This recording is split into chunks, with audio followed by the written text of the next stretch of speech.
हम जो पढ़ने वाले हैं ये आपका है एक तो इरोजिविटी और एक आपका इरोडेबिलिटी। अब देखिए इरोजिविटी क्या है, इरोजिविटी जो है वो एजेंट की कैपेबिलिटी है और इरोडेबिलिटी जो है वो सोइल की ससेप्टिबिलिटी है। देखिए सोइल जो इरोजन है यानी कि मिट्टी का जो अपर्दन है वो किन फैक्टर या किन एजेंट के द्वारा होता है। तो ये जो एजेंट होते हैं वो आपका है जैसे कि फॉर एग्जांपल वाटर, विंड,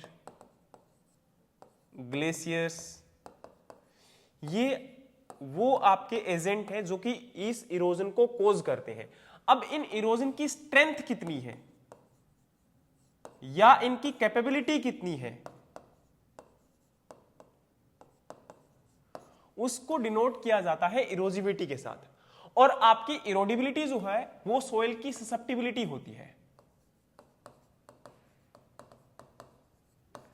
ठीक है, यानी कि अब सोइल जो है वो कितनी जल्दी राजी हो जाती है कि भाई इरोजन कर दो। समझ में आ रहा है, यानी कि कितनी जल्दी उसके पार्टिकल्स डिटैच हो जाएंगे, टूट जाएंगे और वो इरोजन के लिए राजी है या इरोजन उसमें कितनी जल्दी हो जाएगा। ठीक है, तो इरोजन की जो करने की कैपेबिलिटी है आपके वाटर की, विंड की, उसको हम लोग डिनोट करते हैं इरोजिविटी के साथ। और इरोडिबिलिटी जो होती है मिट्टी के अंदर वो आपकी मिट्टी की ससेप्टिबिलिटी होती है कि कितनी जल्दी इरोजन हो जाएगा। तो ये दोनों ही आपके बहुत इंपॉर्टेंट फैक्टर हैं। अब जैसे इरोजन आपका जो होता है उसमें हम लोग बात करते हैं कि सबसे पहले कोई भी सोइल का पार्टिकल डिटैचमेंट होता है तो उस डिटैचमेंट का डिपेंडेंट जो है किस पर है, सोइल की इरोडिबिलिटी पर है। उसके बाद उसका ट्रांसपोर्टेशन, फिर आपका डिपोजिशन होता है। ठीक है।